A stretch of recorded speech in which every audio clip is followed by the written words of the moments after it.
తమిళనాడు ఎన్నికల ఫలితాల తర్వాత మన ఏపీ తోటి పోల్చుకుంటూ చాలామంది మాట్లాడుకోవటం, సోషల్ మీడియాలో ట్రోల్ చేయటం, మనం కూడా ఎన్నికల ఫలితాలప్పుడు మాట్లాడాం. అయితే విజయ్ని పవన్ కళ్యాణ్ గారితో పోలుస్తూ చాలామంది మాట్లాడారు. కానీ నిన్నటి నుంచి ఒక కొత్త విషయం తెర మీదకి వచ్చింది. అక్కడ విజయ్ గారు ఏ విధంగా అయితే గెలుపొందారో అలాగే ఇక్కడ ఏపీలో జూనియర్ ఎన్టీఆర్ గారు రావాలి అని చెప్పి చాలామంది సోషల్ మీడియాలో పోస్టులు పెడుతున్నారు. ఇప్పుడు నెక్స్ట్ ఏం జరిగేటువంటి అవకాశం ఉంది? జూనియర్ ఎన్టీఆర్ గారు వస్తే విజయ్ లాగానే విజయం సాధించే అవకాశం ఉందా? ఆయన వచ్చే అవకాశం ఉందా? అసలు వస్తారా? ఏంటి పరిస్థితి? సార్, మొన్న మధ్య ఎన్టీ రామారావు గారు అంటే జూనియర్ ఎన్టీఆర్ గారి తల్లిని ఒక కాన్స్టిట్యున్సీ ఎమ్మెల్యే అనుకుంటండి చాలా అసభ్యమైన పదజాలంతో మాట్లాడేది. ఆవిడ కూడా ఎన్టీ రామారావు గారి కోళ్లే. ఆ పిల్లోడి వంశంలో కూడా ప్రవహిస్తుంది పెద్ద ఎన్టీఆర్ గారి రక్తమే. వారసుడు అంటే ఎప్పుడైనా ఇంటి పేరు ఎవరికి వస్తుంది సార్? ఇంటి పేరు ఎవరికి వస్తుంది సార్? నారా లోకేషా, నందమూరి లోకేషా? చెప్పండి మీరు. జూనియర్ ఎన్టీఆర్, సీనియర్ ఎన్టీఆర్, ఎలా ఉంది ఆ పేరు? ఎలా ఉంది ఆ పేరు? పేర్లోనే ఒక కిక్ ఉండట్లేదు సార్. పేర్లోనే అంత పెద్ద కిక్ ఉంటే ఈ రోజు నారా లోకేష్ గారికి నందమూరి రక్తం అడితే మరి అంత గొప్ప నందమూరి రక్తం జూనియర్ ఎన్టీఆర్ లో ఎంత గొప్పగా ప్రవహిస్తుందండి? పెద్ద ఎన్టీఆర్ ని చూసినట్టుగా చిన్న ఎన్టీఆర్ ని చూస్తుంటే ఆ భావన ఉండలేదండి.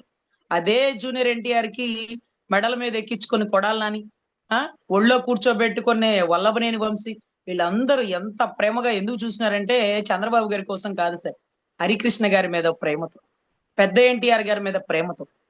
అసలు హరికృష్ణ గారికి మొదటి నుంచి ఎన్టీ రామారావు గారికి సంబంధించిన విషయంలో ఈ చంద్రబాబు గారు అనే వ్యక్తి ఎవరైతే ఉన్నారో, మొన్న మధ్య చనిపోయిన ఆయన ఉన్నారు చూడండి, నాదెండ్ల భాస్కర్ రావు గారు, జేబులు కొట్టేవాడని, తిరుపతిలో జేబులు కొట్టేవాడని పోలీసులు ఇచ్చిన రిపోర్ట్, నేను చెప్తుంది కాదండి, పోలీసులు ఇచ్చిన రిపోర్ట్.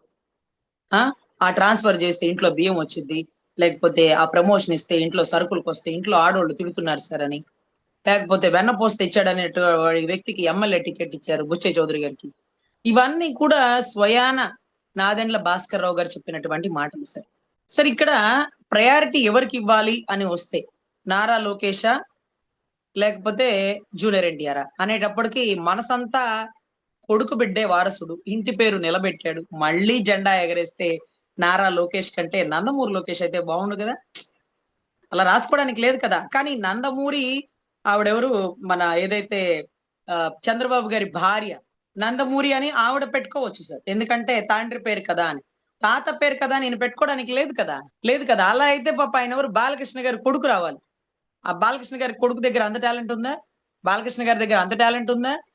జనాల మనసులు గెలుచుకోవడానికి పెద్ద ఎన్టీఆర్ గారి తర్వాత చిన్న ఎన్టీఆర్ గారి మీద అదే ప్రేమ ఉంది సార్. ఇంకా కూడా ప్రేమ కంటే మించిన సానుభూతి ఉంది సార్. ఎంత సానుభూతి అంటే, అరే రే, ఆ ఇంట్లో బిడ్డవే కదా, వాళ్ళు ఏ ఫంక్షన్లకి నిన్ను పిలవట్లేదు, ఎక్కడా నిన్ను పట్టించుకోవట్లేదు, నిన్ను పక్కన పడేస్తున్నారు, నీకు ప్రయారిటీ ఇవ్వట్లేదు, నీ తల్లిని తిట్టిన వారిని కూడా పక్కన పెట్టుకొని తిరుగుతున్నారు, ప్రభుత్వం ఫామ్ అయ్యాక కూడా నీ తల్లిని తిట్టారు.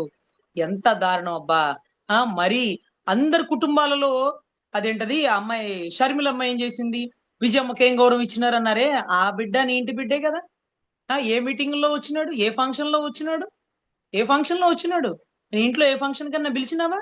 ఎంత పెద్ద పేరు సంపాదించినారు. ఇప్పుడు ఎందుకు సినిమాల్లో పెద్దగా రాలేకపోతున్నారు? ఎందుకు మీరు సపోర్ట్ చేయట్లేదు? మీ వాళ్ళని మీరు ఎందుకు సపోర్ట్ చేసుకుంటారు? మీ ఓడు కదా, పరాయోడా, మీ రక్తమే కదా. ఎన్నిసార్లు లక్ష్మీ పార్వతి గారు అతని గురించి ప్రస్తావించారు. అతని పెళ్లి ఆపేయడానికి కూడా చూసినాడంట చంద్రబాబు, ఆ సంబంధం కూడా ఇవ్వనికంటే ఆపేసినాడంట. అట్లాంటి పరిస్థితుల్లో ఈ రోజు మీరు నారా లోకేష్, నందమూరి తారక రామారావు అంటే అంటే తెలుగుదేశం పార్టీ ఎవరి సంస్థాపనలో అయితే జరిగిందో పెద్ద ఎన్టీఆర్ గారి తర్వాత, ఇవాళ కాకపోతే రేపు వారసుడు వస్తే జూనియర్ ఎన్టీఆర్ అవుతాడు సార్. కాకపోతే తండ్రి కొడుకునే ప్రమోట్ చేస్తాడు కాబట్టి కొడుకునే ప్రమోట్ చేస్తాడు. కానీ వారసత్వ రాజకీయాల్లో తండ్రి తర్వాత కొడుకు ముఖ్యమంత్రి అయిన చరిత్ర ఒక్క జగన్ రెడ్డి గారి దగ్గర తప్ప. తండ్రి దగ్గర గురించి సపోర్ట్ చేసిన, తండ్రి జాకీలేసి లేపిన, తండ్రి ఇతర ముఖ్యమంత్రి కోసం అవతల వాళ్ళని మోసాలు చేసిన, అవతల వాళ్ళని ఎత్తిన అదేదో వామన అవతారంలో గనక ఆ మూడో పాదాన్ని పెట్టినట్టుగా వాళ్ళందరినీ అధపాతాళానికి చంద్రబాబు గారు స్వయానా తొక్కినా, జాకీలేసి లేపినా లోకేష్ గారు ఎంత మాత్రం ముఖ్యమంత్రి అవుతారో డౌట్. కానీ బట్ సపోజ్ జూనియర్ ఎన్టీఆర్ అంటూ వస్తే ఎంతో మంది మనసులను గెలుచుకుంటాడు సార్. చాలా హుందాతత్వంతో మాట్లాడతారు సార్. అతని మాట తీరు, అతని చెప్పే డైలాగులు ఇవన్నీ పెద్ద ఎన్టీఆర్ ని తలపిస్తుంది సార్. అందులోనూ వీటన్నిటికంటే మించి ఇంత పెద్ద కుటుంబం, వసుదైక కుటుంబం అతన్ని ఎంత వెలివేస్తున్నారో రాష్ట్ర ప్రజలు మొత్తం చూస్తూనే ఉన్నాం సార్.